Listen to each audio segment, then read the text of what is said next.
With huge tire clearance, consumer direct pricing, and middle of the road geometry that works for gravel riding, gravel racing, and maybe a little bike packing, the third generation Ari Shafer is what I think a lot more gravel bikes are going to look like in the months and years to come. In this video, I'll share my thoughts on the bike overall and these big boys, the Schwalbe G-One RS in 55 millimeters. That's 2.17 inches. The G-One RS remains my favorite gravel tire, hands down, for how good it feels both on paved roads and on gravel roads. Not the cheapest thing in the world, but the feel and sound, so good. But can you have too much of a good thing? There's a whole lot of rubber here in these 55 millimeter tires. As always, what good is, whether it's a bike or tires, depends on where you live and how you like to ride. If you're here in Albuquerque riding on the foothills trails or on some of the rougher roads, you know, a fatter tire might feel good. I also took this bike on some of the rowdiest parts of the Foco Fondo gravel race course up in Fort Collins. I'll split this video into two parts. You can jump around down below, talk about the bike, talk about the tires. Like all my videos this year, this video is supported by Bike Tires Direct. You can save 10% on road tires, gravel tires, mountain bike tires from virtually all the major tire players and some of the small ones with the code THERIDE over at biketiresdirect.com. They carry Vittoria, Hutchinson, Pirelli, Continental, Maxxis, and yes, Schwalbe, including these 55 mil big boys. Let's start with the frame set, work our way out. The Ari Shafer. Ari started life as Fizzari 20-ish years ago in Utah, been consumer direct for many a year. Strong on pricing, strong on bike design, maybe not the strongest on branding. You know, Fizzari sounded like a funny Ferrari, and Ari, I don't know what Ari means, but that is the genesis of the name. A couple things like the branding were a little odd to my eye, like the L-shaped down tube and the relatively skinny looking fork. But there's some good reasoning for that with the curved down tube that allows for the bottles to sit super low. These are short ones, but you can run tall boys and have room for frame bag and still have a long seat post for a nice, comfortable ride. So while perhaps not the most traditional aesthetic, it's good and functional. For, like, you know, often it's a pick two out of the three. We want big bottles, frame bag, or long seat post. So well done on that front.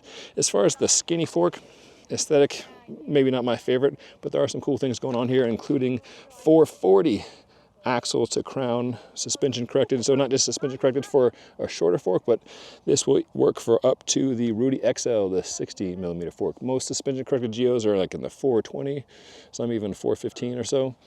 What that means is you can put a suspension fork on here and not have the bike come way up. There are other suspension corrected bikes out there, you know, like the Santa Cruz Stigmata, for instance. I think that's in the 420 range. But this is the only one I know that's suspension corrected for Rudy XL. With the, you know, the exception of the Trek checkout, but that's a whole other ball of wax. You can look at that video down below. That's the full suspension gravel bike packing adventure bike from Trek. So bottom line, some different looks, but some big functionality with those pieces. The third big functionality, of course, is the tire clearance. You've got gargantuan tire clearance with, you know, 2.25 clearance. Common question I get when I'll talk about tire clearance, so I'm saying, oh, this fits 45s or 50s, is, well, can you fit 2.2s in there? Can you fit 2.25s in there? I was like, well, you can mush things in there, but if a frame is rated for a certain tire, squishing a bigger tire in is a stupid idea. I was riding with a friend recently who had squished in far too big of a tire, and you could literally hear the tire rubbing her frame as we rode along, and that was in the dry conditions. So, and you know, rubbing will, although rubbing is racing, rubbing your tire on your frame leads to wearing down of the paint and then the carbon. That's a bad idea. So my advice is to go with what manufacturers say for what your actual tire clearance is. This is big. It's not the first to go this big. You know, I would think of the Laufsiegler back in 2022 as an early, super fat, you know, 2.2 clearance frame. I should know if that was the first. I don't off the top of my head, but Laufsiegler was definitely an early one. We've seen others like the Allied Able from the Arkansas brand doing the same. So they're not the first, but they're still on the front end of what I believe is the trend in a push for more and more rubber, more and more tire. Is that a good thing or not? We'll get to that, but you can always go smaller with tires on a frame with more clearance, you can't, or you shouldn't, as I say, go bigger on a frame that isn't built for such a tire. So these things all together are part of why I've titled this video, The Future of Gravel. Not that this is like the absolute pinnacle of it, but I think it is indicative of where we are going on this bumpy gravel ride. Speaking of Lauf, the Icelandic brand that is consumer direct. Pricing is similar because this is consumer direct. This is also, in the ballpark in one of the models with mechanical apex as the Propane Tarot, the German consumer direct brand that I recently reviewed. Another plus of this bike, like the Propane Tarot, is you can specify a number of things, not just the builds and whether you want a suspension fork, including that new Rudy XL 60mm fork, different wheels, different tires. You can get Maxxis Aspen ST 2.25s if you like. Then you can specify stem length, bar width, key things, and not something you can do with the big consumer direct brand Canyon. So this is a cake and eat it too situation there in terms of being able to customize your fit, as you should, and consumer direct pricing. There are 2 places you can test ride these in the US. The Utah facility, Linden, Utah, is the HQ for Ari, and they also recently opened a shop up in Bentonville, Arkansas, the home of the Walton family of Walmart fame that has a huge gravitational pull on the bike industry because the Walton brothers have invested millions of dollars in bike infrastructure down there. So those are 2 places you can test ride these, which is always a nice thing, right? Try before you buy. But 2 places in the world do not cover the entire world. A few tweaks are made based on rider feedback I think are positive, like a simple, old-fashioned external seat post clamp. Internal clamps look cool, right? And they're like nice and svelte, but they're a pain at best, and especially if you're traveling and taking the thing off and on, taking your seat post off and on, this just works well. It's not the sexiest looking, but tried and true. They added the internal storage. They call this the cache. As you guys probably know if you've watched some of my videos, I'm not the world's biggest evangelist on down tube storage. It's a good thing if it works well, and working well I think has a few things to it. One, it needs to be a big space so you can actually put stuff in and out easily, or like put enough stuff in there, your flat fixing stuff, and get in and out easily.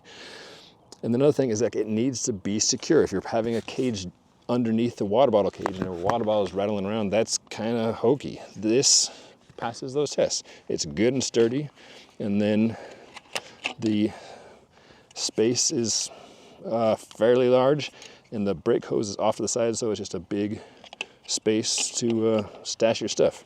As you can see, I often just slap on a saddlebag because I'm switching test bikes all the time. But if you're into such a thing, and it seems like that's like a requisite box to check for manufacturers, this is on the better side of the couple dozen options I've seen at this point. Weight. Not the lightest in the world. This is not the specialized crux at 700-ish grams for a frame set, but it's not a hog either. This comes in at 928 grams, size medium, with a 491 gram fork. One other big thing I forgot, rotors. Comes stock, I believe, with 160s, but can handle up to 180s, which is what is on here. And if you're riding fast down big hills, too much brake power is never a bad thing. I honestly haven't noticed this as being overwhelmingly better than 160s, but I also haven't been braking crazy aggressively. I've just been doing my normal riding so far.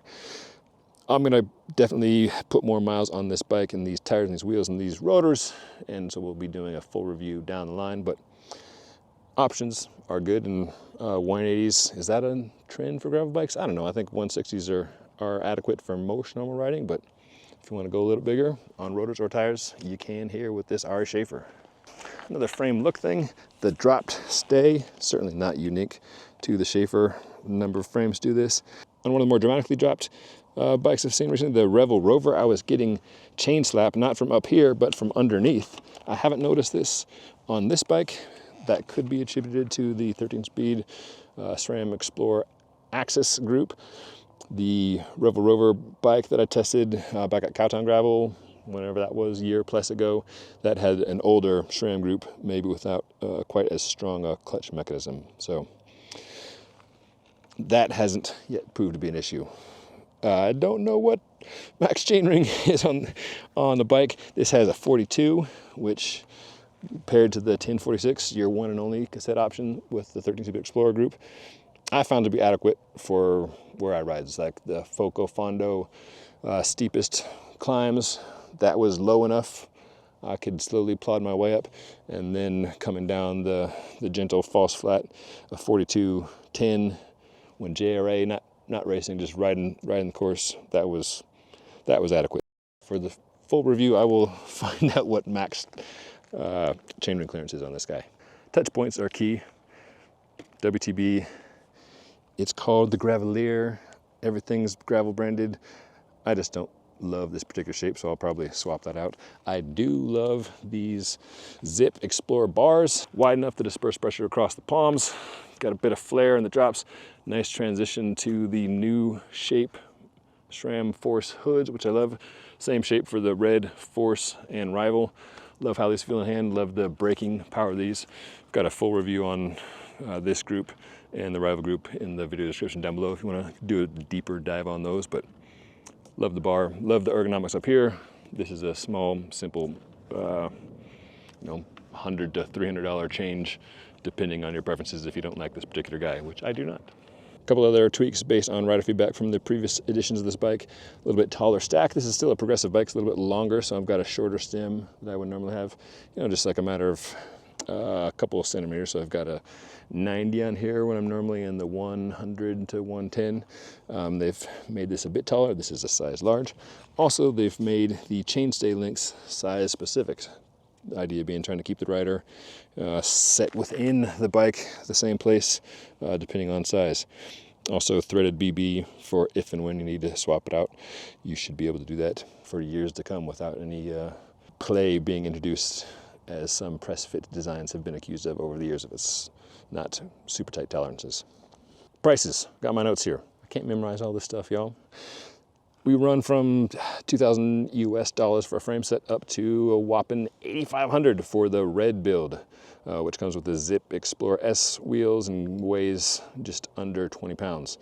This guy is the Pro build, starts at 5K for just over 20 pounds with the Force Explorer group and a power meter, and you can upgrade to a couple different Zip wheels for 1,000 for the S and 1,500 for the SW if you like. These are the ones that have the crazy wide 30 mil internal rim width, and you can only run a certain number of tires, like the Zip Explorers made by Goodyear, and then various Schwalbe tires. So it's a cool aesthetic, but definitely do your homework on that and make sure that super wide is what you want to do. For comparison, Specialized Diverge with a similar Force build, $8,000. Trek Checkpoint, similar build, $6,300, but no power meter. Then you've got SRAM Rival build for 4K, Apex Eagle 12-speed mechanical for 3K, similar to that propane Terrell I just tested, and I'll put the link down below. And then the cheapest option is Shimano Q's 11-speed mechanical for $2,600. Now let's talk rubber. 55 mils. It's funny, we've gone from talking all millimeters, 35 to 40. 40 was the standard gravel tire width for a long time, and then all of a sudden it's accelerated to 45 to 50, and then we made the jump to 2.1, 2.2 as we're talking mountain bike tires. As gravel tires are getting wider, they're bringing the millimeters along with, so these are 55 millimeters, which is 2.17 inches. Fat, right? How do they feel? How big is too big? Going down, they feel great, of course, right? More suspension, more grip, more comfort, all good things. Going up, there's just no getting around the weight of the things, especially that initial acceleration. Most of my rides start at my house and I'm on pavement for a bit, and then I get on dirt roads, and then sometimes some tamer trails like Foothills trails here in Albuquerque. So my first few sensations are on pavement, and that's, I think, part of why I love the G-One RS so much, because they feel great on pavement and they sound good on pavement just because there's hardly any tread to them. You've got this like snakeskin looking thing. They don't have the loudness that a mountain bike or a toothier gravel tire has. And they just feel fast, and if you believe bicyclerollingresistance.com, which I do, or the testing that John Crush is doing down in Alabama with his modified chunk method, they are fast. So I love these tires, and mostly in the 40 to 45 mil range is what I've been running. On these guys, I think that, again, depends on where you live, how you like to ride. For me, they're a little too big for my riding. Another place that they feel a little weird, and this is also the same for like the 2.2 Contis that I've ridden, the Race Kings and now the Dumnatals. When you're on pavement and you go over thick painted lines, like the white line on the right side of the road, it feels a little squirmy, like you're riding on dirt, hard packed dirt, and you go into some softer dirt, like where it's a little bit wetter, and it's not slippery, but just the sensation changes. And that is noticeable on these big tires when on pavement. I don't know why that is. For you more educated folks out there who know, please let me and others know in the comments below. That's not necessarily a horrible thing, but it is definitely a noticeable thing. So I will continue riding this tire quite a bit. I am not willing to endorse this as the way, the truth, and the gravel life going forward for all things, but it's good to have options, and this Ari Shafer bike absolutely gives you big options should you want them. Part of the fun of being a tester is you get on something for the first time and it's very different and it feels weird, and you don't know necessarily whether that's a good thing or a bad thing. It's just different. These tires are different. They're that big. I'm going to spend more time on this, and we'll holler back as to my final thoughts on this after more time. Also got some other bikes in the garage. I've got a Factor Reluto, I've got a Stena Refugio in steel, I've got a Surly Straggler in steel, and I've got a 3T Race Max Italia that's still in the box back at home in Boulder, Colorado, that I need to build up, so you can look forward to those bike tests coming down the road. Let me know what questions you have on this. I'll answer them below, and then I will incorporate some of those questions into my further review. As always, I appreciate you watching.